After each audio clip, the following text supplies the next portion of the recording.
Free Lunch Podcast family. Are you trying to listen to the latest Free Lunch Podcast episode?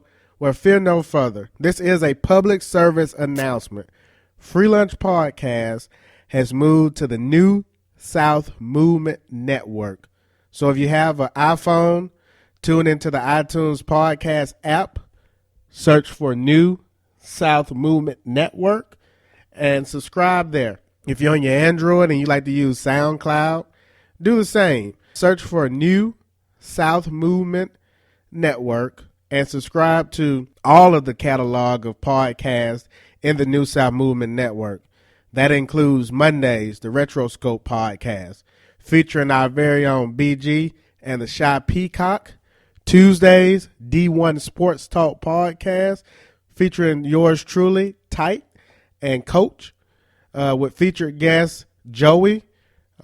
If you're going to listen to Free Lunch Podcast on the Thursdays, as usual, do the same. Search for New South Movement Network, and you'll be able to tune in. And then also on Fridays, we got the Girl Talk Podcast. So, again, if you are looking for a Free Lunch Podcast, we have moved to a new station, to a new channel. We've joined our other podcasts in our network. And what I want you to do right now is get your phone out, go to your iTunes Podcast app or your Android SoundCloud app, search for New South Movement Network, and join the movement. Keep listening, subscribing, providing us with comments. Let's make this a movement. Thank you for tuning in, and we hope you listen to a Free Lunch Podcast or a New South Movement Network podcast soon. We out of here. Peace. Get some. Y'all in the winning circle, shot some squares though. You in the killing fields, ignoring the scarecrows. Yeah, ho, I'm Benny Blanco in the last scene, making the power play high off for caffeine. This is a tag team, fantasy the bad dream. The male version of Kerry killing the class queen. Bati bloggers quit dodging my emails. Take that whack shit off, the real prevail.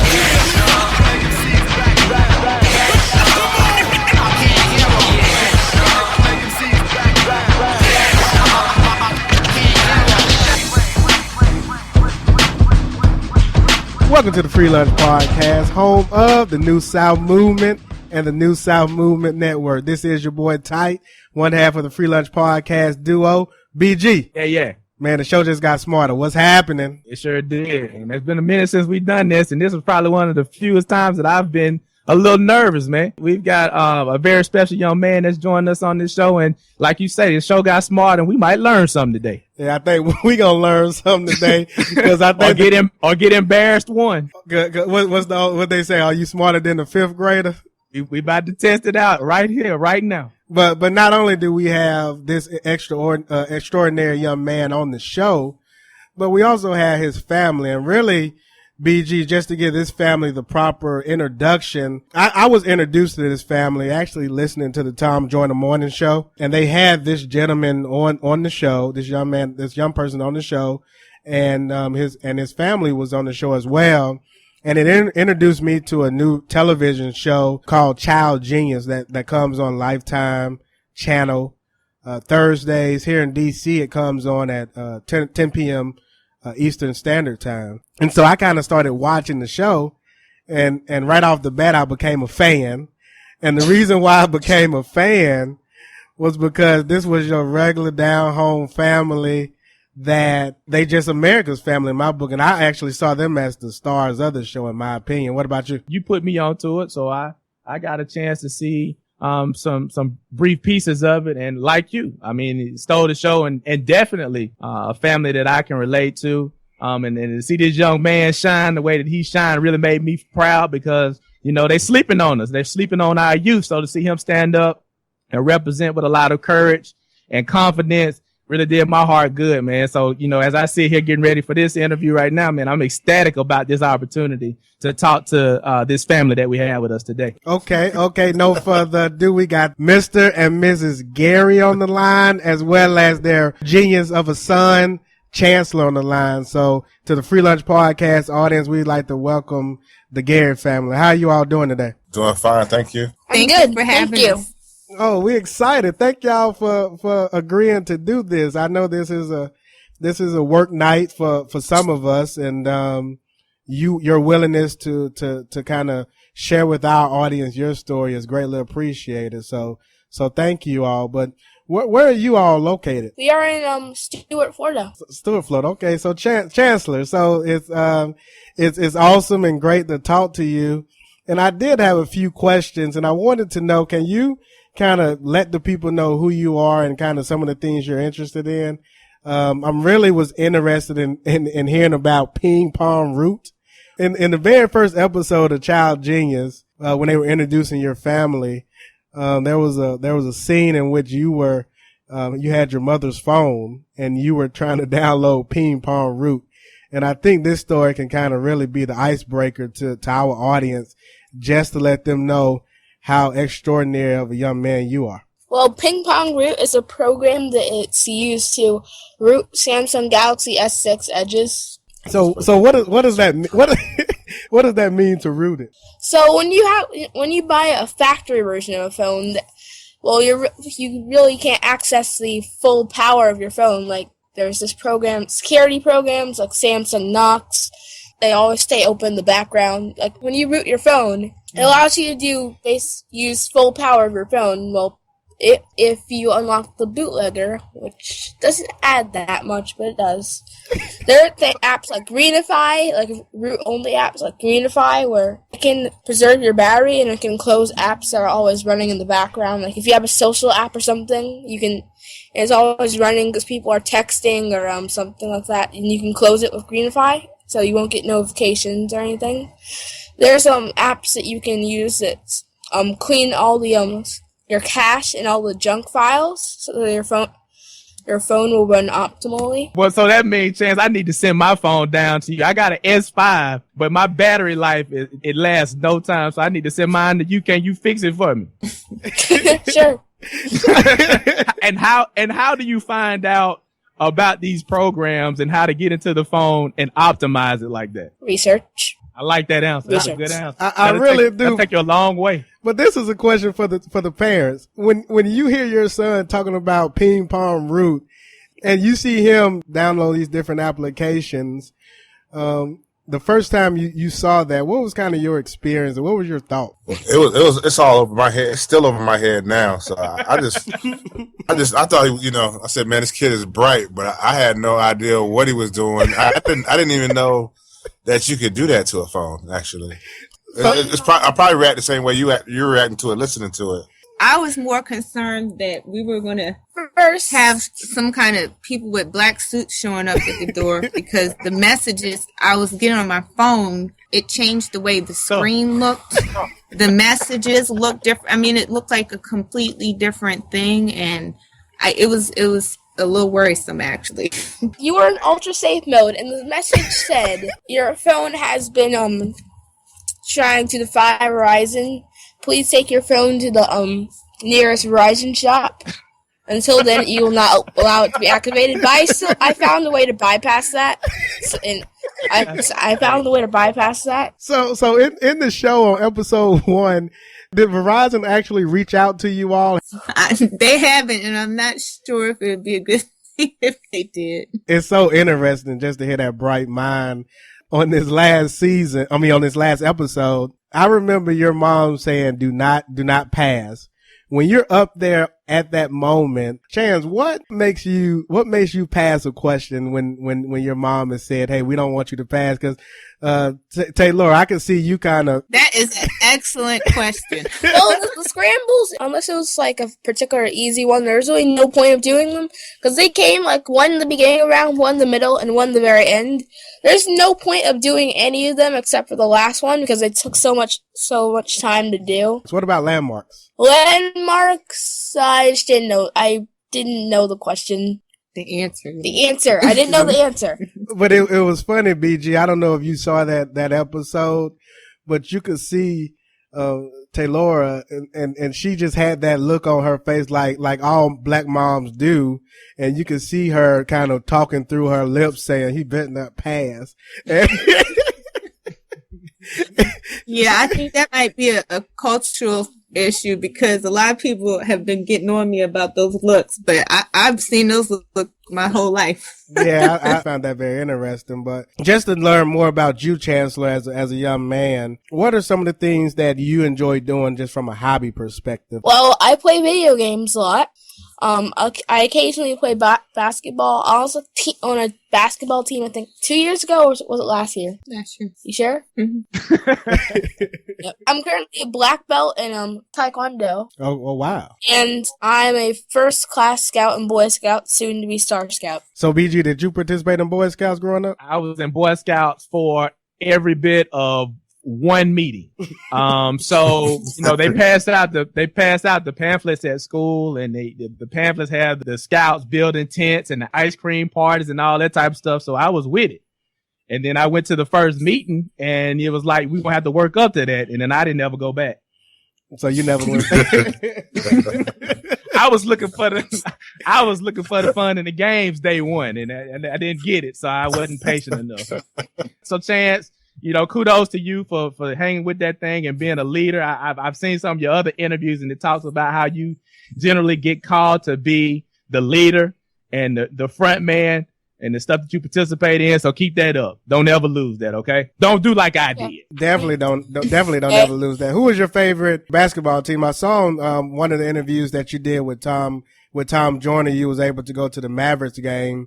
Have you been able to attend any other professional basketball games, or do you have a favorite team that you're rooting for? When I was 4, I think I went to a Miami Heat game. But my favorite team is the Chicago Bulls, and my favorite player is Michael Jordan. So you're not a Steph Curry fan? I am. I just like Michael Jordan better. I do too. What about football? Do you like any football teams or? Well, my favorite football team is the Denver Broncos. Oh, really? What is it? What is it that you like about the Denver Broncos? I like Peyton Manning just because of his whole story and how he went through college football and how his football career was kind of destroyed after he didn't get an award. The Heisman? He watched a documentary on Peyton and was a fan. I liked it before that. I liked Peyton Manning before that.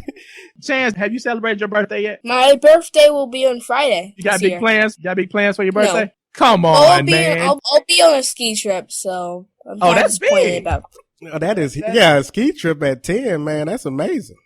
Let me ask you this question, though. So you're on the show, you have the different competitions and challenges, and you're doing these challenges in front of all of these people, the people that you're competing against, your family and friends. Do you get nervous standing up there answering questions? I wasn't really nervous most of the time, except for maybe on the 5th round and the 7th round.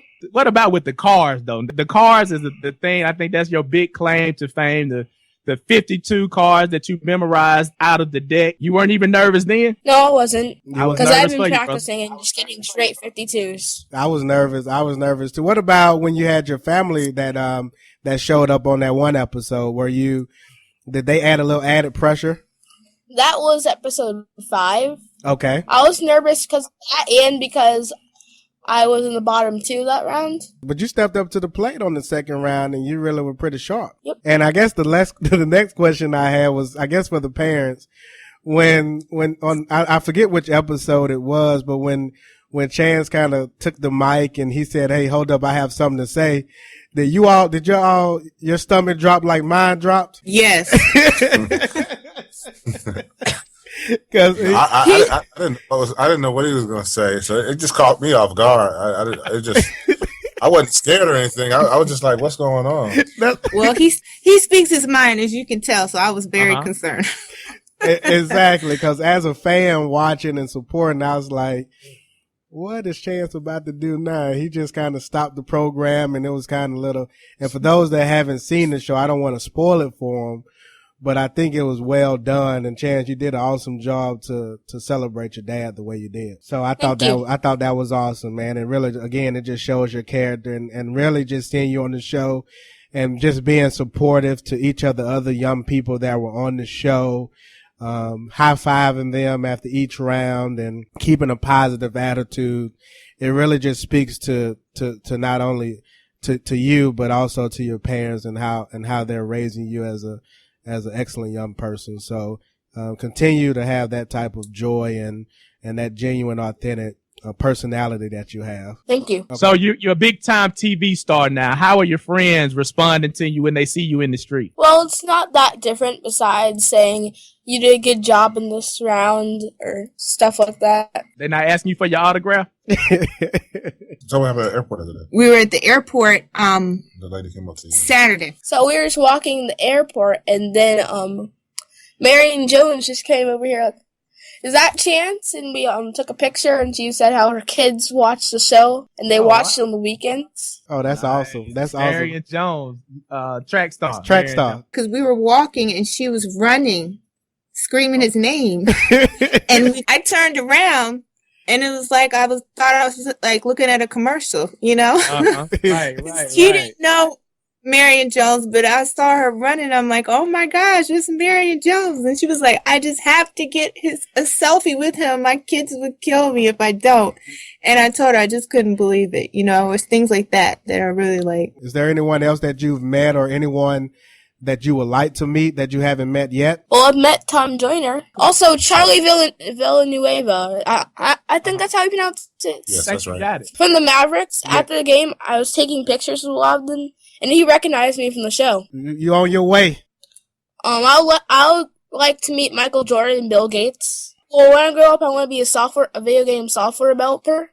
And Bill Gates was the founder of Microsoft, so I figured it'd be great to meet him. And I could give you a huge list of all the video game companies I want to meet, but that'll probably take too long, so. Make sure you write it down, and every chance you get, say it. Say it out loud, because people are listening, as you can see. I have it memorized. Yeah. So I want to meet the creators, Avalanche Studios, because they created the Just Cause series, which is one of my favorite video game series because of pure destruction, and they're really fun open world games. Mm-hmm. I want to meet Rockstar for just making the hugely controversial GTA series. The whole series is controversial. I want to be Hideo Kojima because he's one of my favorite video game developers. He made the Metal Gear series with Konami, and he recently broke up with Konami and made a Hideo Kojima Studios, and they're partnering up with Sony to make a PlayStation exclusive game. I want to meet Toby Fox because I want to find out how he made Undertale, the new game that's been kind of blowing up on the internet, just because how good it is for an indie game. What we like to say around here is thoughts become things. So you put it in the atmosphere, and I'm very confident that you will probably meet the majority of those people that you just named, just off of the strength of what you've been able to accomplish. So, okay, thank you. Yeah, definitely keep up the good work, and thank you for your time and sharing those thoughts with us. Have you started developing at all yet? No, I haven't started developing anything. Okay. I have plans, but I haven't started developing anything. Well, Auburn, both BG and I graduated from Auburn University, and the CEO of Apple right now, Tim Cook, is an Auburn grad too. So that's my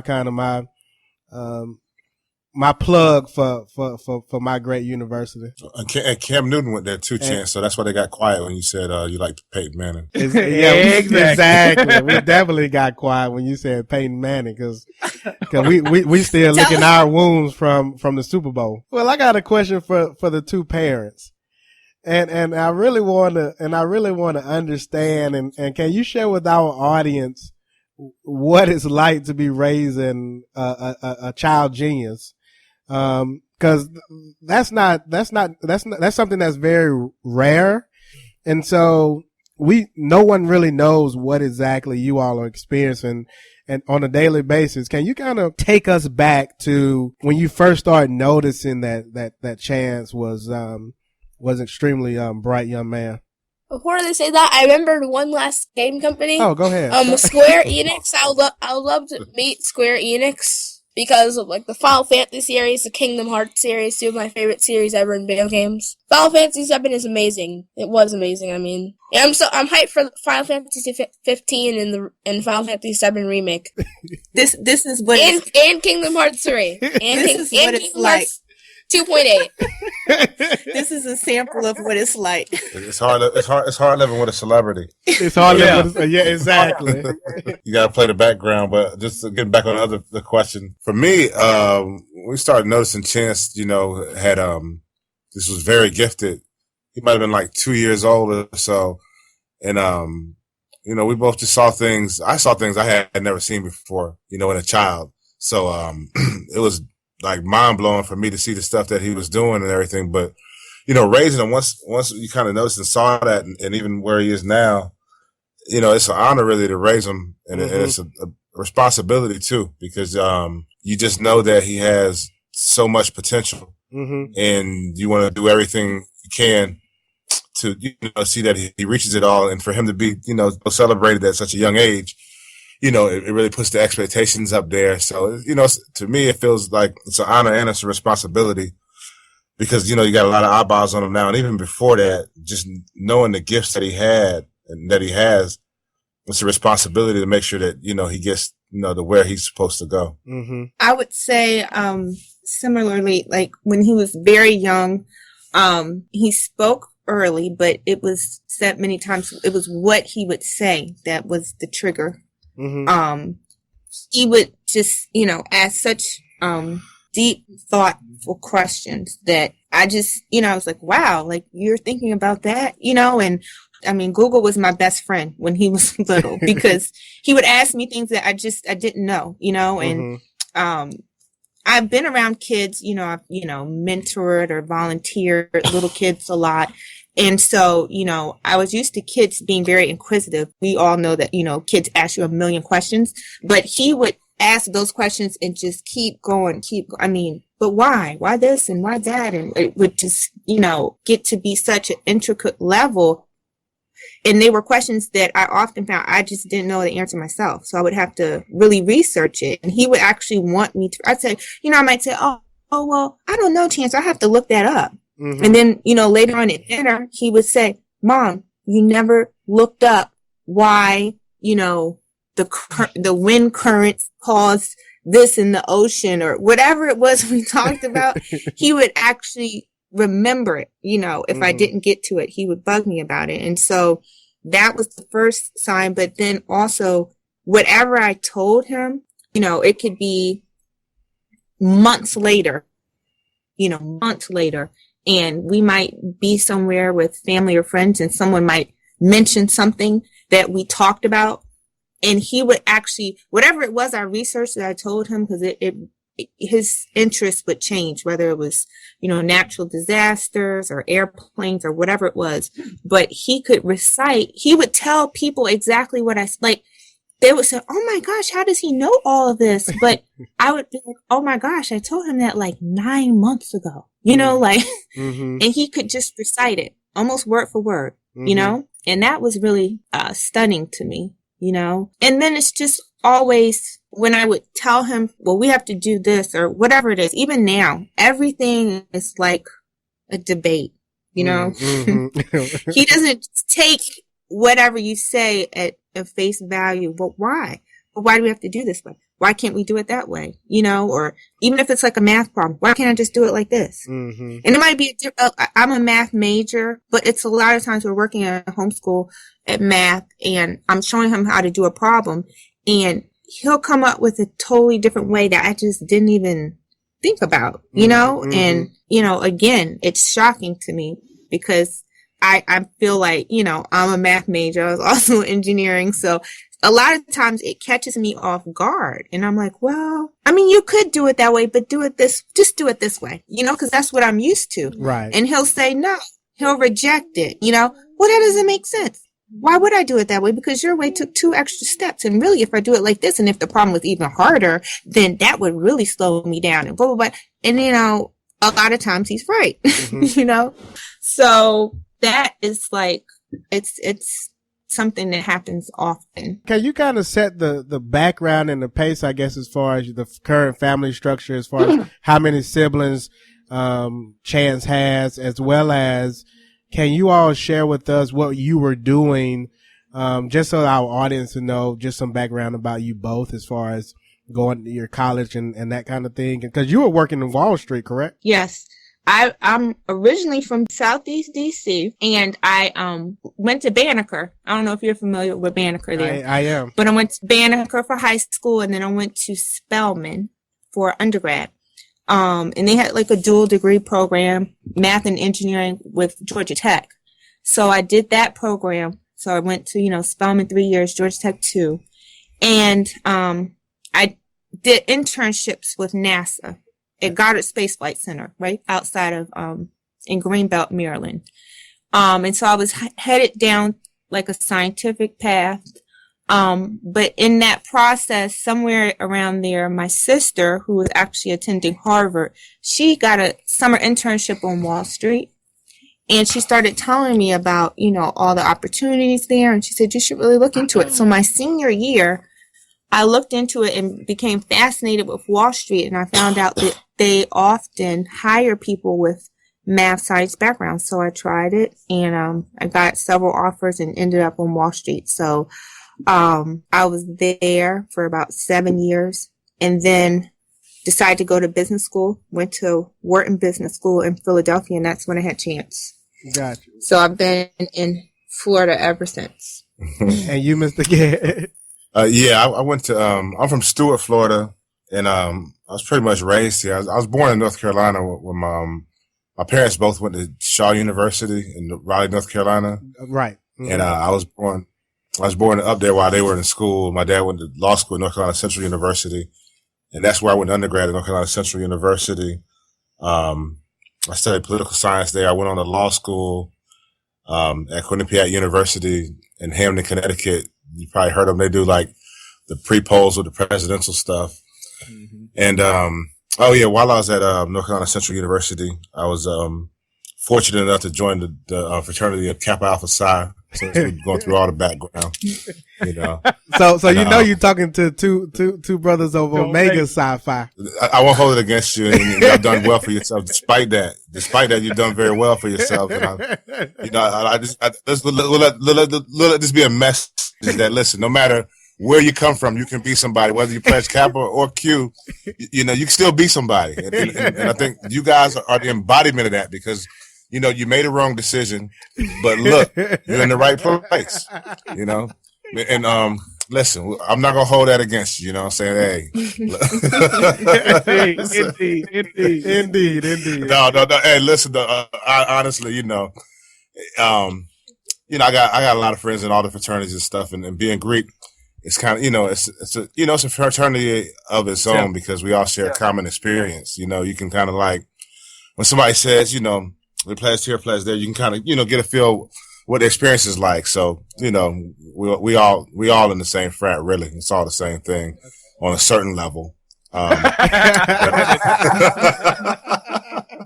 other than that, we'll move on. I'm a Delta, by the way. All right. There we go. All right. Yeah.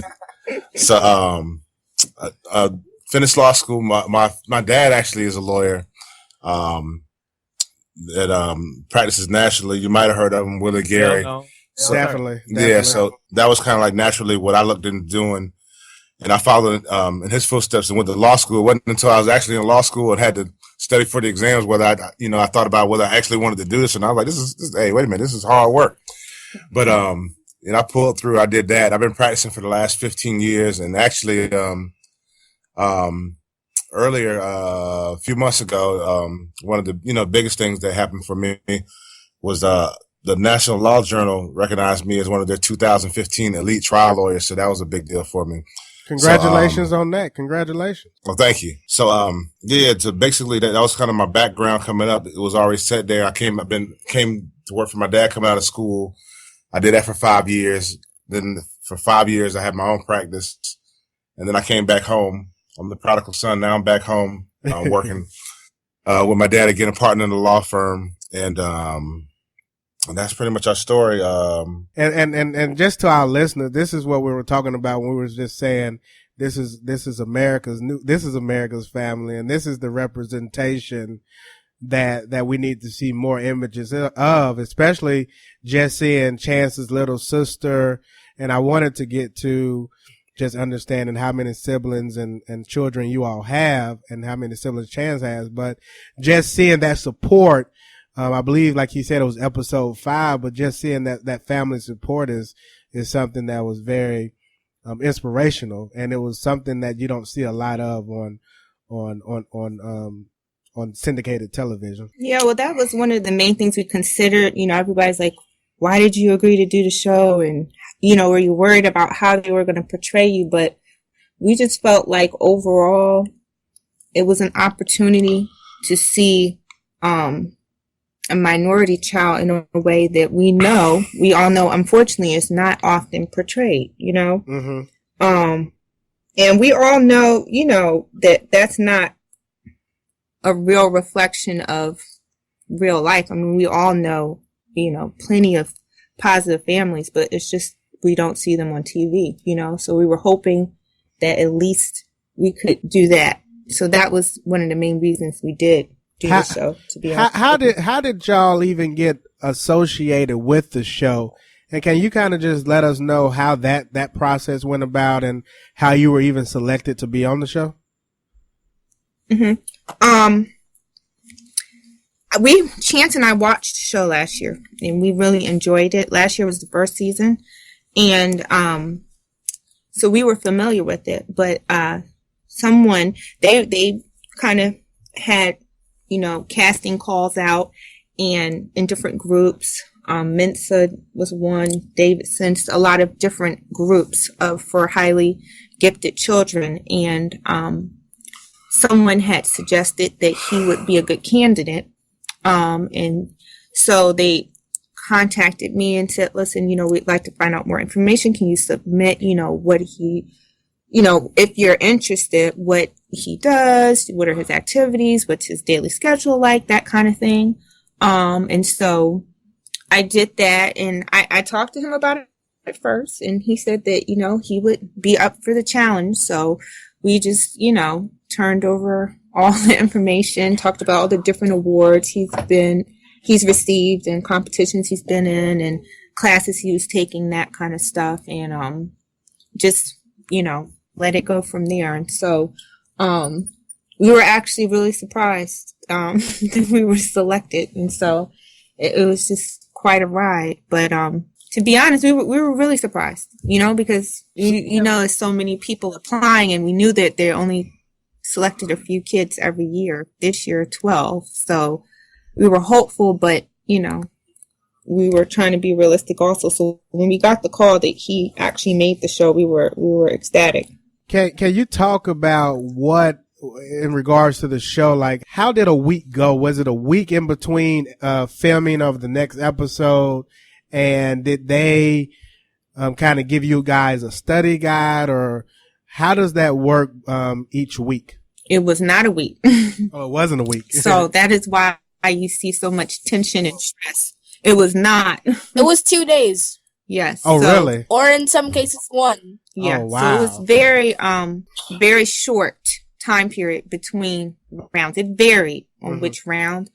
But it's very intense. And another thing that they don't show is that we had to travel often between rounds. And I was going to ask you that. Where were y'all recording? Yeah, so it was filmed in California, but they would want to shoot home scenes. So if you made the next round, you'd have to get on the plane the next day, fly back to where you're from. So for us, it was Florida, do filming all day, maybe with Boy Scouts or maybe with Taekwondo or maybe just in your home. And then also study, but that took a lot of time and it was very exhausting. So that was another reason why it was, stressful, especially for those of us that had to travel a long distance, but as far as studying, they do give you like a guide, but it's not really, a guide per se. It's more like an, say for history, they may say, okay, for history, you will be covering anything from, the American Revolution to space age, so it's any and everything in between those time periods. So it's not specific, like, we want to know about this particular, you know what I mean? It's just a general, framework for you to study from. And so it's up to you to know everything in between.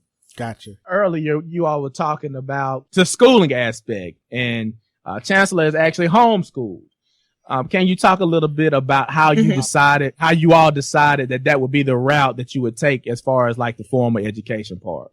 Like I said, he was very advanced very early on. We recognized that. I put him in school at 2. In grade school? That year in a Montessori school. Gotcha. Okay. And the teacher, this is what I spoke of on the other show, was that the teacher, she told me she thought he had a learning disability, you know? And I knew it was absurd because I was working with him at home.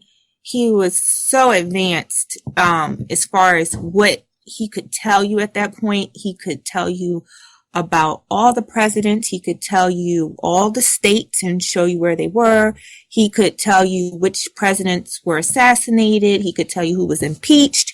He could tell you about the Trail of Tears.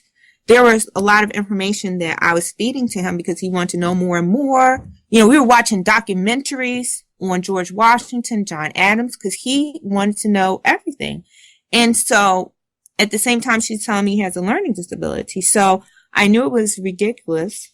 And I, went through the steps of listening. She told me she wanted me to meet with someone about possibly getting him some medication. So I did. And the woman that I met with, I did that just to ensure that I wasn't missing something, and also make sure that I was cooperating, because I was planning to go crazy on them.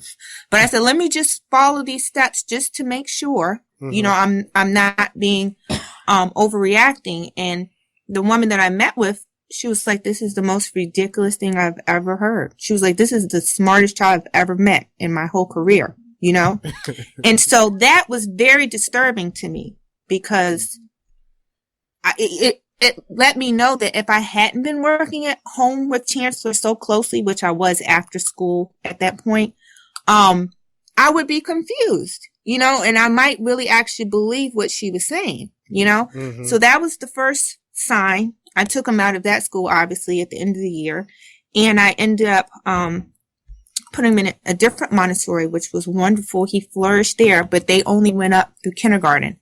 So then we put him in private school here. And at this private school, I told them that, I felt he was very advanced. He should be skipped. And they were very reluctant to skip him. And they said, listen, we, have the finest curriculum. We're sure he'll be challenged. There's no need to skip him. And I felt that I had to insist. I don't want to be like that, but at the same time, I knew that he knew well past their first grade level. And so, I, agree. The principal basically was like, well, fine, I will give him a test myself. And if he passes the test, we'll skip him. I said, no problem, And so he took the test, and I think out of 100 questions, he got one wrong. And he told me the one he got wrong, he thought, okay, two. Sorry, two wrong. But he told me, he said, the two he got wrong, I think it was just because he didn't understand what I was saying. And when I explained it to him, then he got it right. He says, so you're right. Absolutely. We'll skip him. So I was happy at that. But then during the year, still during the year, Chancellor was coming home every day telling me that he wasn't being challenged. He wasn't learning anything. And, we were reluctant to skip him, but so many grades, you know what I mean? Right. Just with the age difference and socially. And, it was just something that, we were reluctant to do. And so, he competed in the spelling bee that year. He's a second grader for the school, and he ended up winning the spelling bee for the school, beating out the 8th graders, Wow. It was 2nd through 8th competed against each other. And he beat and out. he won first place, Wow. And so it was just pretty obvious that he just wasn't, getting what he needed. And at that point, I had to really take a hard look and say, what are our options here? And there weren't that many, to be honest with you. And a friend of mine had started homeschooling, my best friend Ina, who lives in the DC area, and she urged me. She said, you really should take a look at it. I know you think it's weird and it has all of this stigma with it, but it's really not so bad, and it's been working well for me and my girls. So I started looking into it and talking to people, and just decided I would give it a try. I said, okay, worst case scenario, because a lot of it is you yourself. It seems like a overwhelming task, it's so much you feel like you have to know and to teach, and I'm not a teacher, but I said, I'll give it a try for at least 1 year, see how it goes. It can't, he's ahead. So if I mess it up, maybe, okay, he's just back to grade level. You know what I mean? But I said at this point, it's just worth a try because nothing else was working, And so we just decided to give it a try. But it actually has been the best thing because, our concern was mainly the socialization part as well. But we kind of overdrive on that. Like we say, he's in a lot of homeschool groups with other kids. Boy Scouts, karate, any, group activities, we are very insistent that he is constantly around other kids because I don't want him just at home with me kind of thing, And y'all are to be applauded for that. Not only are you raising a gifted child, but at the same time, you're doing it together. And what I'm hearing is the emphasis on balance. Cultivate the academic side of it, but we're also going to focus on making sure that the socialization and being able to relate with other people, making sure that element is in place too. Some people miss out if they have an extremely talented athletic child. They'll just lean strictly on the athletics and not the academics or vice versa. So that's some, I guess, great parenting tip and outlook for, our listeners and prospective parents. Let me ask you a question, because even you, Mr. Gary, you said something very interesting, and the word you used was it's fun, but it's also the responsibility, because you all want to make certain that you maximize Chancellor and let him be all that he can be for lack of better words. So as he continues to get older and as he continues to kind of grow out of, do you think he can grow out of this homeschool, or what's next as far as making certain that he maintains that balance that BG just talks about, but also he continues to kind of go to that next step and really maximize his potential? Well, I think he'll be fine making a transition out of homeschool into regular school. Mm-hmm. We plan to have him go to regular school by high school, definitely. But I say that just based on because he is homeschooled and he has different activities. I've seen him have to, integrate into a lot of different groups, and he does a pretty good job, at doing so. He's not, just one of the pack, which is fine to be that, at times or whatever. But he's just always kind of in the mix of things. Like I said earlier, he's put in leadership positions just because, I guess they see those qualities in him. But another part of it, I think, is because, he just relates with everybody. He gets along with everybody. He knows how to manage himself. So I think going into high school, I think he'll be fine. I've seen Chance, go out to a lot of different environments where he didn't know kids. And then, before the end of the day, he's just in there intertwined, like, he grew up with them. And I'm talking about like all different types of kids from all different types of backgrounds. Mm-hmm. So I really don't worry about him so much, socially, because, even on the Child Genius set, you got the kids and, all the kids, they kind of got along because they were, all gifted and they were used to the same experiences. But even within that, you could just see him, just socially navigating. And I think that he's also gifted in that area too. Mm-hmm. So I think he'll be fine. One of the things, Taylora, that I heard you get very adamant about was advocating for your children as parents. Is something that you've exemplified. You both have exemplified is in these settings to where things can kind of be standardized and children can be categorized and put into a box. How important is it for parents to really be involved and basically second guessing a lot of the things that these principals and counselors and stuff are passing down? How important is that if you had to pass that message along to other parents? I think that's the biggest takeaway I would like to leave with people. And I often share that example of what happened with Chance because I know that it doesn't happen so neatly for everyone. It just so happened in our situation when that occurred, I had been very closely working with him. And so I knew that it was absolutely no way that what she was saying was correct. But I know that, due to circumstances and just in general, sometimes you may not know, you're not there in the classroom with your child, and so you don't know exactly if maybe the teacher is seeing something you don't see. And so I'm very careful to say, I'm not saying don't listen to a teacher, because in short, even for myself, I said, let me listen and make sure I'm not missing anything. And that's why I still agreed to have him assessed. But the point is that children are often misunderstood, and schools, we know, can be overcrowded. Teachers can be overworked. And, a lot of times, every child is different.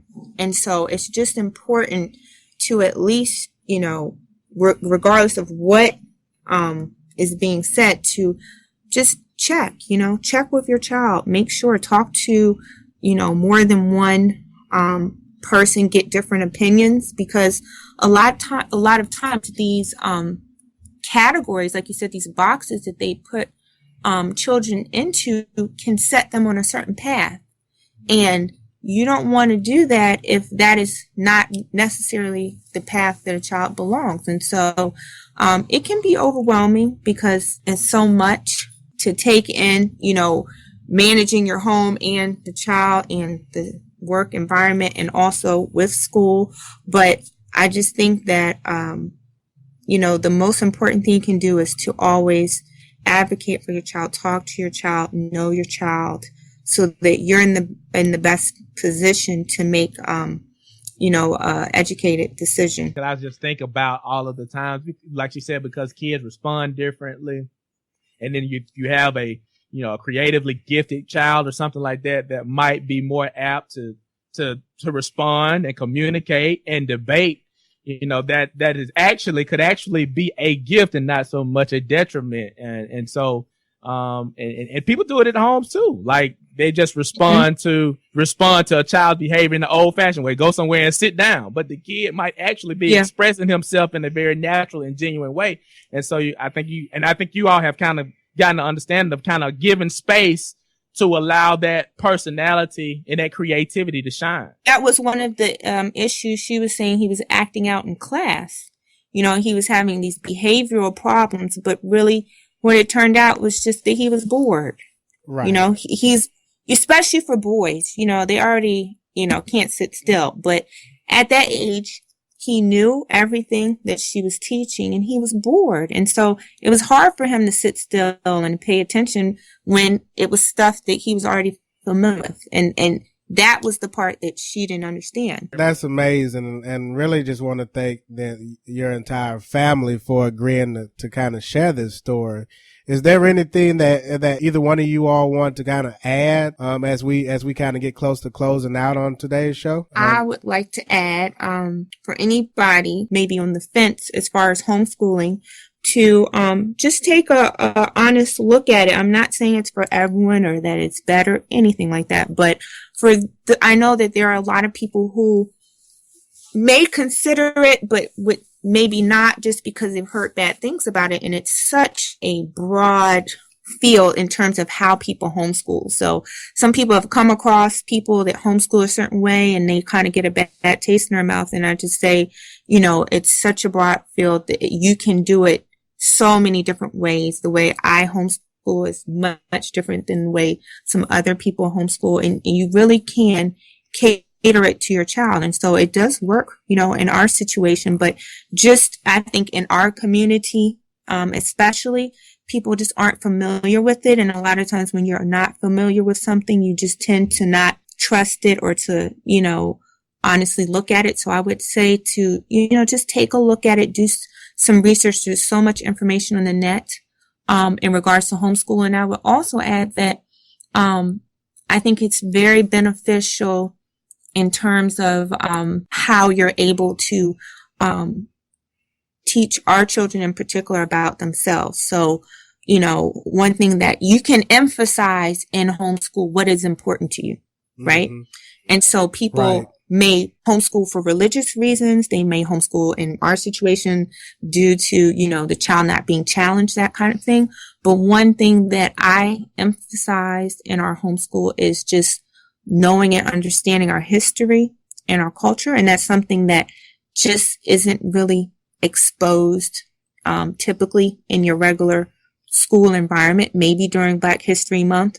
But in our curriculum, we're learning about, you know, African American history all year, you know, and I just think growing up in Washington, D.C., I just think that's important, you know, and so I teach Chance, you know, we read about Mansa Musa, we learn about, you know, Oladu Equiano, you know, we read slave narratives, things that give him a sense of, you know, our history, how it was in Africa before slavery, you know, many different perspectives of our history, as well as the negative and the positive, because a lot of times, you know, if you're just taught the negative, it can hurt your self-esteem, to be quite honest, you know. And so I think with him being more familiar with our history, it gives him a stronger sense of self.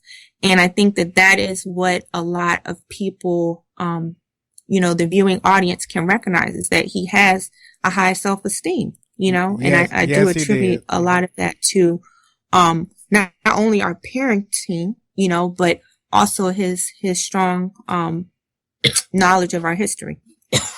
That's great. A quick question. What grade, I mean, Chancellor's turning 11 on Friday, correct? So, Yes. So once he does, like, what equivalent, I guess if you was to compare his current level to a grade school, would he be in 8th grade, 9th grade at that age, or what level is he currently? So that's kind of a hard question. Yeah, okay. He's technically classified as 6th grade right now because we skipped him a grade, you know. But we're definitely well into high school as far as curriculum. Gotcha. Some, you know, early college work. I mean, he's last year he took biology, chemistry, and physics, to put in perspective, you know? Yeah. To put that in perspective, physics. Oh, dang. You know, Sekou is very, you know, serious about not, you know, having him say be in high school at this age, which some people do kind of, you know, skip a kid like that. And I agree with that. I saw the young person going to the prom this year. That was on. That was on the show. Yeah, He's talking about Adrian. Yeah, so we don't want him to you know, physically skip to that level, but as far as in the classroom with kids that age, but as far as his mind will take him, I will take him as far as his work at home with me, you know, and that's one of the benefits of homeschool, that I can do that. Definitely. Yeah, you don't want to be at the prom. I mean, well, I think for Adrian it's fine because that's the path they've chosen. But I'm just saying, from a social standpoint, you don't want to go to college at 15 and not be able to do what everybody else is doing. And right. Like socially, I think is a very big deal. Social development is a very big part of life. You can be smart as you want to be, but a couple social mishaps here and there, you got a person that is not performing, at their highest potential, or they're not performing at all just due to a social issue, nothing to do with academics at all. So I think, that's equally important. Academics definitely big, but just think, like, we all went to school. If you went to school at 15, you could brag and say, okay, I finished college before these people or whatever. But, the experience, the fun, and the friends you would have made, that would have been a totally different thing. And these are relationships that you carry on throughout the rest of your life. You might meet your wife in college. These are things, they're important to life. It's not really just about, right. Saying you were the first one to do this, the first one to do that, because you want to enjoy your life every step of the way and fully indulge in everything that life has to offer you, and those experiences are a huge part. I don't know about you guys, but my college experience are a huge part of my life, and I want them to have that too. Oh, definitely. When traded for the world. Wouldn't trade it for the world. Anything else, Mr. Gary, you want to add, or even you, Chance? Anything you want to share with the listeners? If anyone knows a game development company, can you ask them to give me an internship? There you go. There you go. My information is 202. I'm just kidding. Definitely. We'll put if they reach out to us, we'll definitely pass the information along to you all so that you can have that experience. That's all I got. I really just go ahead. I was going to say Chance has 3 sisters and a brother, and I would also emphasize to, as far as the siblings, because people have asked me that also, how do you deal with kids at different levels and things like that? But it's like with his younger sister Chase, who's my daughter, I don't compare the two. I just treat them as their own individuals with their own talents, and I don't put the pressures of Chance on her or vice versa, you know what I mean? And I think that whatever a child is good at, everyone has like something special about them. And for him, it happens to be academics. And so we want him to reach his full potential with that. And with her, it may be art, but whatever is, special about your child, be passionate about it and help fuel that passion. Whether they're a quote child genius or, an artist or a musician or whatever, is their passion. But just, love your children and support them and encourage their passions. That's definitely a great way to close us out. BG, I'll let you close us out. Extremely grateful for you all taking time to come and talk to us here at the Free Lunch Podcast. You all continue to support this family, continue to support our man Chance as he continues to do big thing. But like I said, we are the Free Lunch Podcast. We are a part of the New South Movement Network. You can check for us on iTunes and SoundCloud here every Thursday for this episode and all the other episodes that we've done up to this point. We're also on Instagram at Free Lunch Podcast and on YouTube. Check for us, Free Lunch TV. And thank you all for joining us. Go ahead, Chance. Thank you for inviting us. Oh, thank you all for joining us. And this has really been an awesome show. And Chan, we're going to do everything we can to help you get that internship. So once we release this podcast, we'll definitely send you all a link to the podcast. And we definitely start shopping it around to see how we can or what we can do to help you live out your dream. So thank you all for joining us. Thank you so much Thank for you. having us. Thank you. No problem.